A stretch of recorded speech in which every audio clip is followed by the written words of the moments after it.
Welcome to Shaped by Faith with your host, Theresa Rowe. To find out more about Shaped by Faith and Theresa Rowe, please visit shapedbyfaith.com or visit the YouTube channel, Facebook, or Instagram. And now, here is Theresa Rowe. Welcome to Shaped by Faith, where we shape our bodies and hearts for God's purposes. I am so excited about my guest today, Karen Sargent. She is the author of the 2017 Ian Book of the Year, Waiting for Butterflies, and her upcoming novel, If She Never Tells, which releases in August. Her emotionally charged stories explore tough issues, induce tears and laughter, and leave the reader with something to think about. In addition to novels, Karen writes devotions for numerous Guidepost magazines and books, and I can't wait for them, Karen, to find out how that all occurred through your story, including Mornings with Jesus, 2023 and 2024. And she's also a frequent Chicken Soup for the Soul contributor. She's a retired high school and college English teacher. Karen gets her teaching fix, I love this, by presenting writing workshops and mentoring aspiring authors. And as a side hustle, she leads book launches for publishers and authors. She also enjoys serving as a writing contest judge for the Women Fiction Writers Association and American Christian Fiction Writers. She and her husband reside in the beautiful Missouri Ozarks. So visit Karen at karensargent.com. It's KarenSargent.com. Karen, am I pronouncing your last name correctly? You are. Okay. I should have asked you that before the interview. Like, I hope it's Sargent. Okay. You have got just a beautiful story of hope to share with us. Before we get into that, I would love for our listeners to hear, you share about your background before you became a writer. So anything you want to share? I was a little girl who daydreamed a lot, who read a lot of books, and who wrote a lot. And that combination just seemed to lead me into a career as an English teacher. I thought, why not do something where I can read a lot of books and write a lot? But what I found out as an English teacher is I had no time to read anything that didn't have to do with my classroom.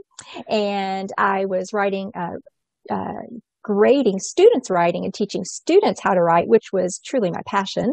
But that left no creative energy for me to write for myself. But I still poured myself into my classroom and loved my kiddos and taught for 25 years. Mm-hmm.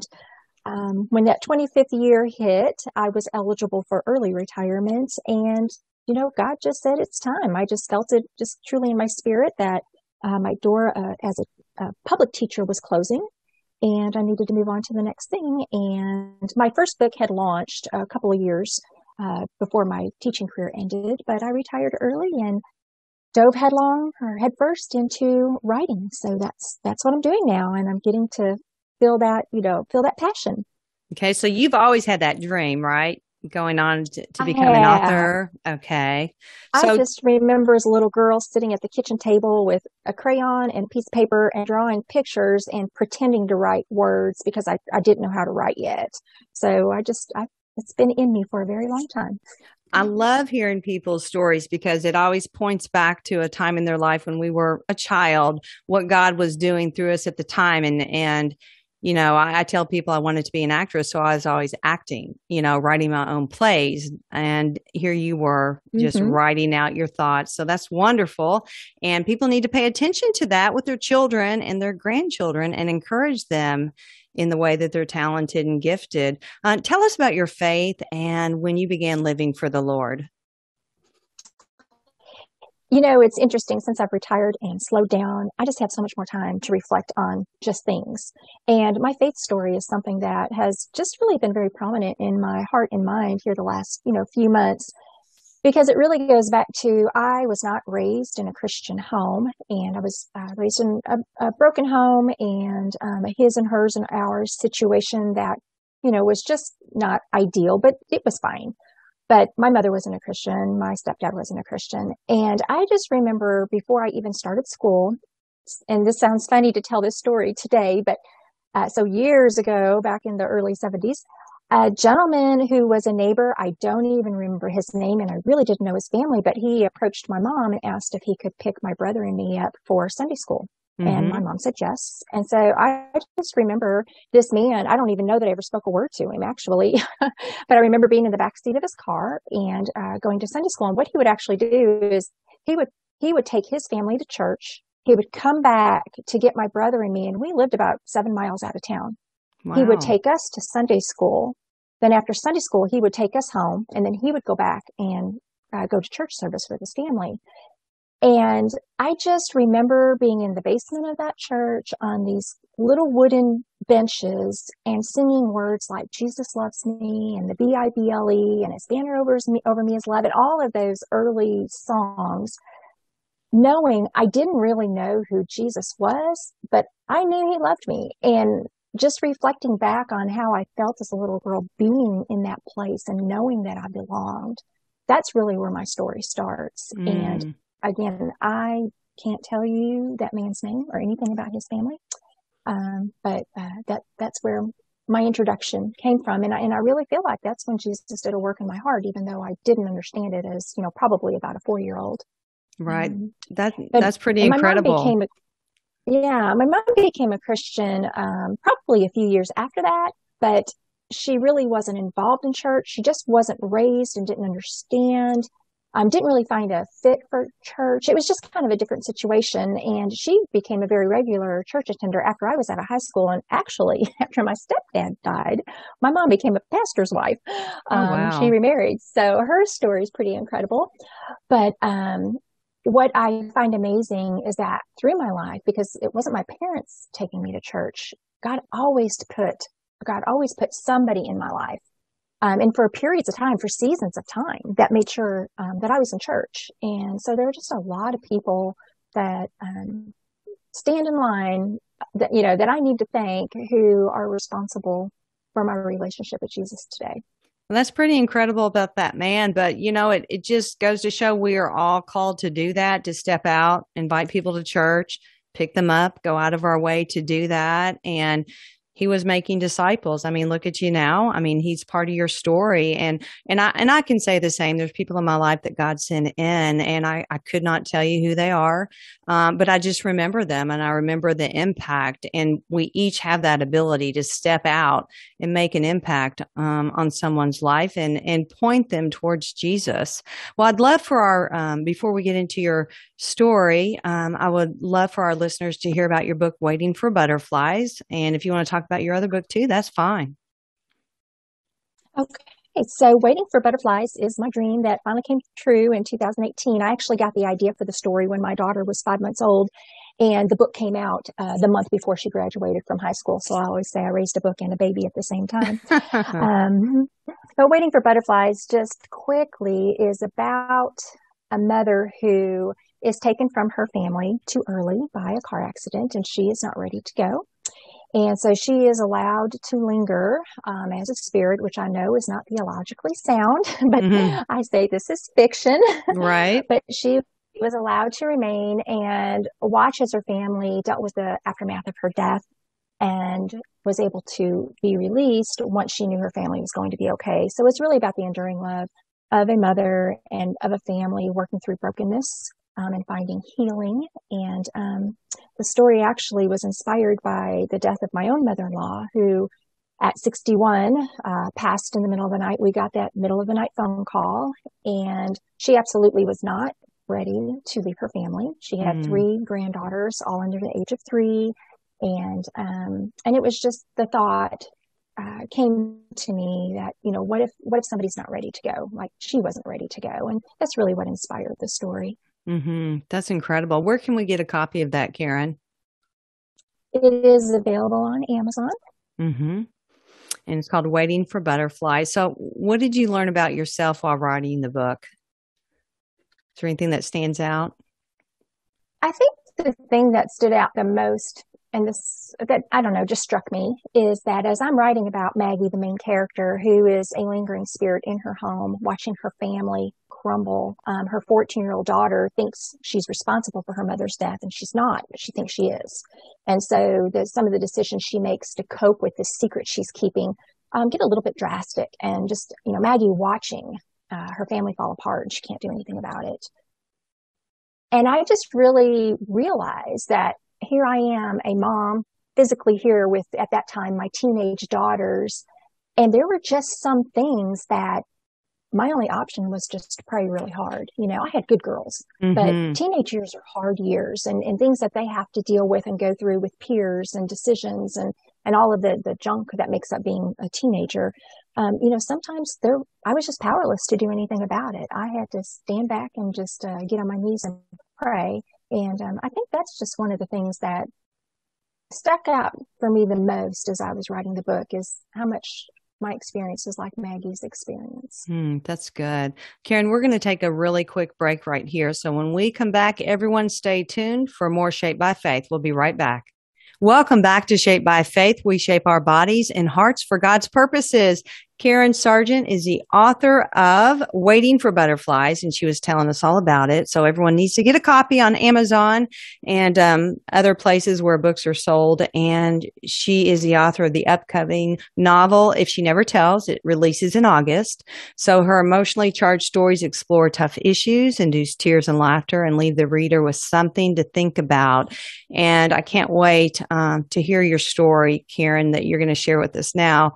About you and your husband. So, you had told me that you and your husband went through a very difficult time when he was diagnosed with leukemia. So I want you to just get into the story and tell us what happened with your husband in March of 2019.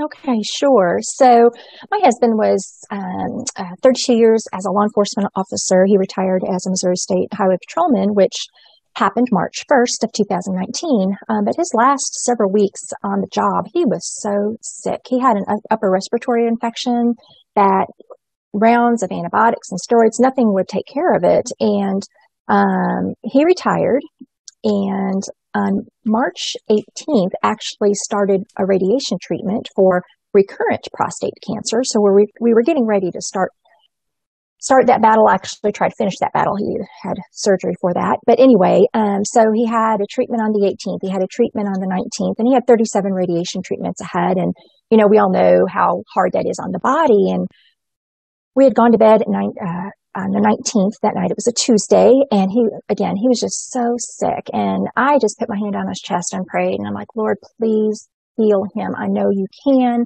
He has all these treatments ahead. I don't know how his body is going to take this. Please heal him. I just prayed so earnestly. So that was about 10:30 on the 19th. So 1:30 that morning, I woke up and he wasn't in bed and the bathroom light was on, and I walked in and I see him. It's one of those visions that will never leave my mind. He's bent over the sink and I can see that his mouth is bloody and he's been spitting in the sink, and he just looks at me and says, "I'm in trouble." And I said, "What is going on?" And he hands me the iPad that he had next to him, and it was open to leukemia, and had listed every symptom that he had. His body couldn't fight infection, and the bleeding of his gums, we found out later, was actually because his platelets, which help the blood clot, were so dangerously low that he was actually leaking blood. Oh, wow. So we decided we needed, of course, to go to ER, and we got to our local ER, and after, about an hour and a half, they transported him to St. Louis to Barnes Jewish Hospital, with the Siteman Cancer Center, which, praise Jesus, is a world leader in leukemia research. We did not realize that facility did that. And so, so we walked in and had a day of testing. There's so much genetic testing that comes along with determining what type of leukemia it is, so they know what type of chemo to give him, which they actually didn't determine until Saturday. So we were actually there for a few days before that determination. But I just remember my husband, laying in the hospital bed in this flimsy hospital gown. He had just a couple of weeks before hung up his uniform and turned in his bulletproof vest, and his service weapon, all the things that he had to protect him. He always had the motto, at the end of a shift, you make it home. And here he'd made it home from his career. And just a few weeks later is laying in a hospital bed with a disease, threatening his life, and just how vulnerable he looked. Right. And we felt, and just that whole situation, and him asking the doctor, so when am I going to be here through the weekend? And the doctor looking at us and saying, no, you're going to be here for at least a month. Oh, And just wow. that realization of realizing that that first treatment where they really try so hard to put you in remission, just how intense that is. And so we were facing our first 30-day hospital stay. My husband ended up being in the hospital 103 days total over about a 10-month period for his treatment, and ultimately also a bone marrow transplant and a few emergency trips to the hospital when infection had taken over his body because his immune system was so low and couldn't fight. Those are scary times. So yes, we went through a lot in about a 10-month period, and the battle still continues. He is in remission. He does have his bone marrow transplant, but it's a situation that the doctors watch constantly to make sure that the leukemia doesn't relapse. Right. All right. Let's talk, Karen, let's talk about your faith. That's a lot to take in right there. And that's a lot that your husband was going through, that you were going through. Let's talk about your faith and where God was in all of that. So how was your faith impacted with the diagnosis and what your husband was going through? Well, the strangest thing is that night that I prayed and asked God to heal him. And then once everything started taking place and I realized what was going on, my first thought was, I didn't even know what I was praying for, but God did. And I just had this, that unexplainable peace, I would say it's just right in the middle of my chest. When I have that feeling, it's, I call it the feeling, and I just had it. And I really had it the entire time. And up to a certain point, which I think we're going to talk about. But, I just kept reassuring my husband, it's okay. It's okay. God's got this. I prayed about it. He's healing you. This is the process. This is, he's going to use medicine. He's going to use doctors. We're going to be okay. And there are many times he would ask me, do you still have the feeling? Do you still have the feeling? Yes, I still have the feeling. Oh, wow. But it was, even beyond that prayer and that feeling, I cannot tell you how many times God just showed up in big and unexpected ways. And it was those moments where it's so undeniable that, there's no coincidence here. This is God letting us know, I'm still with you. I'm still here, and we're still doing this. Well, let's talk about that, Karen. Let's talk about how your husband responded. Obviously, he wanted that hope from you and, of course, from God, asking you that. But how was he responding to what was happening to him? And then I'd love you, for you to get into the man that God did send in. And I know he sent in several people, but the man in the hospital. Sure. So, it's just kind of ironic, and I hope my husband won't mind me saying this, but he was really, from the beginning, just filled with fear. And I think it was one of those things that, he spent his career in a uniform and an authority figure, and take all of that away, and now he's absolutely powerless. And so he really was filled with a lot of fear, and he combated that, and I helped him combat that as much as I could for a very long time.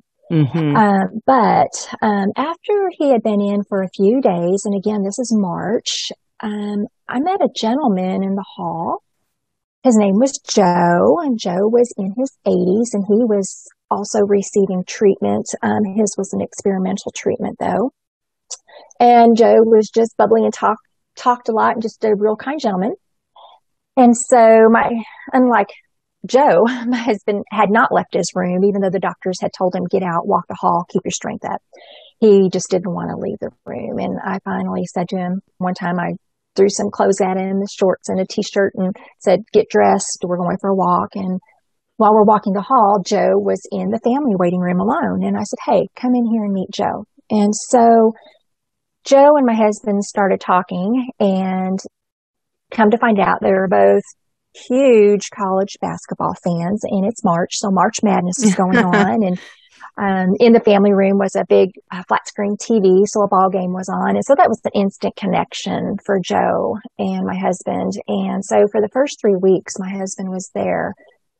Joe was always in my husband's room visiting, or they were meeting in the waiting room to watch a ball game. And it was funny because Joe would come through the door with his IV pole, because they're all connected to chemo all the time practically, or some kind of treatment. And we'd hear his chemo pole or his IV pole hit the door before we knew Joe was coming through. And his first question would always be, what are your labs like today? He wanted to see my husband's lab report, which the nurses always printed out for him so he could see what all his blood counts were. And Joe would give his diagnosis of if my husband was going to need platelets that day or if he was going to need blood. He just really kept track of my husband's condition and was very, very concerned. Mm-hmm. And often the doctor would come through to do his rounds, and Joe would be in my husband's room. And at first Joe would go, okay, I'll see you in my room. And he would run out to his room and wait for the doctor to get there. But the doctor got so used to finding them together. He just said, why don't we just do your checkups together here? Wow. In the room? So yeah, so it was really pretty precious. Well, and then, go ahead. Oh, I was going to say, we need to take a really quick break. And then when we come, we can continue when we come back. So everyone stay tuned for more Shaped by Faith. Welcome back to Shaped by Faith, where we shape our bodies and hearts for God's purposes. I'm on the edge of my seat, Karen. So tell us more about Joe and what happened. So Joe reached the end of his treatment time, and so he came in to tell my husband goodbye. And of course, we had a very teary goodbye with Joe and his wonderful, wonderful wife, Ruth.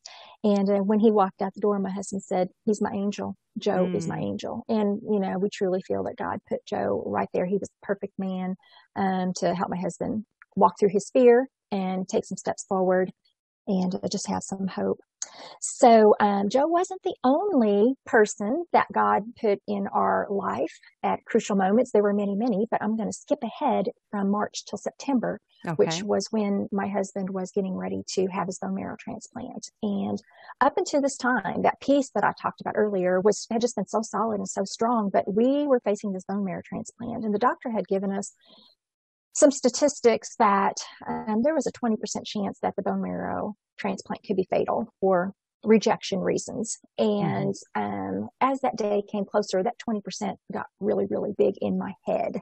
And I really started having just a lot of fear. And I had gone home to pack and get ready for another 30-day stay at the hospital with my husband. And I'm driving back to St. Louis, which was about a 2-hour trip. And the whole time I'm praying and I'm singing. I've got Michael W. Smith's This Is How We Fight Our Battles on repeat. And I'm about on the verge of flipping out, but keeping control. And I pull into the hospital, into the cancer center parking garage, which is always open. It is closed. And so I had to drive across campus to the main garage where, that serves all patients for the hospital or any of the doctor's clinics, and drive to the top floor. And I have all this junk to haul with me because I've got a 30-day stay ahead of me that I'm packing for. And I filled a wheelchair and felt guilty for using a wheelchair for the wrong reason as I'm rolling all my stuff to the elevator in the parking garage to get me to the building. And of course, elevator after elevator comes by and it's packed full and there's no room for me in my wheelchair. So finally an elevator opens and there's just one man on it. And so I get on and he just looks at me and he goes, "Are you okay?" And I kind of laughed. I said, "Yeah, I'm just kind of, whatever." I can't even remember what I said exactly, just kind of freaking out a little bit. And he's like, "Yeah," he said, "I hate coming here. I'm here. I have to come every 3 months for labs and to see my doctor." Well, that kind of caught my attention because eventually my husband would be coming to see his doctor every 3 months for labs. And I said, "Do you mind if I ask why you're here?" And he said, "Yeah." I said, "I had a bone marrow transplant 7 years ago for AML." Wow. Which is exactly the leukemia my husband had. And I said, "You have got to be kidding me." So here stood a man in the wrong part of the hospital, in the wrong parking garage, one man in an elevator in a place that's absolutely packed with lots and lots of different people. And he had a bone marrow transplant 7 years ago for the same diagnosis as my husband. So I said, "Hey, do you mind if I pick your brain a little bit?" And he's like, "Sure." And so we got off the elevator and I walked him to his doctor's appointment, asking all kinds of questions. But when we got to the end of it, what we realized was he lives 18 miles from me. And again, I told you my husband was a state highway patrolman. My husband had actually written him a speeding ticket. So it was just oh my goodness, uncanny that this is the man that God put on the elevator for me. And again, I walked away with that peace totally restored and thanking God for once again showing up with another individual, just to let me know that we're not alone. And he is still answering my prayer that I prayed on March 19th at 10:30 p.m. Wow. God is so, so good. I mean, that's incredible. You can't make that up. I mean, I you know. cannot. That is awesome. Wow. As you were sharing it, Karen, I was getting a little goosebumps. I don't get them too often, but I did. Oh, I'm like, that is so God. He is such a big God. And he reassures us that he's with us and that he's working out everything. How's your husband doing now? he is doing very well. He actually just recently made it to the point where we could see the doctor every 3 months for those labs. He was going every 6 weeks, every 8 weeks, but he finally got to the point. He's had a few complications, but everything is good and everything looks good. And another interesting thing, I mentioned that in March he had started the radiation treatment for that recurrent prostate cancer. Well, that all got put on hold because of the leukemia. And December 30th of this year, just a few days ago, he finished his radiation treatment. That cancer stayed at bay. It didn't grow. And miracle of miracles, he got through that radiation treatment with no side effects at Oh, all. wow. And Now that is a it's just miracle. God. God's been so good to us. I joke because I prayed, I was praying, God, please just help him have minimal side effects. And I had the thought, you should ask for no side effects. And then I thought, no, that's asking too much. I'm going to ask for minimal. And there you go. I know, but gives me something to Wow. laugh about.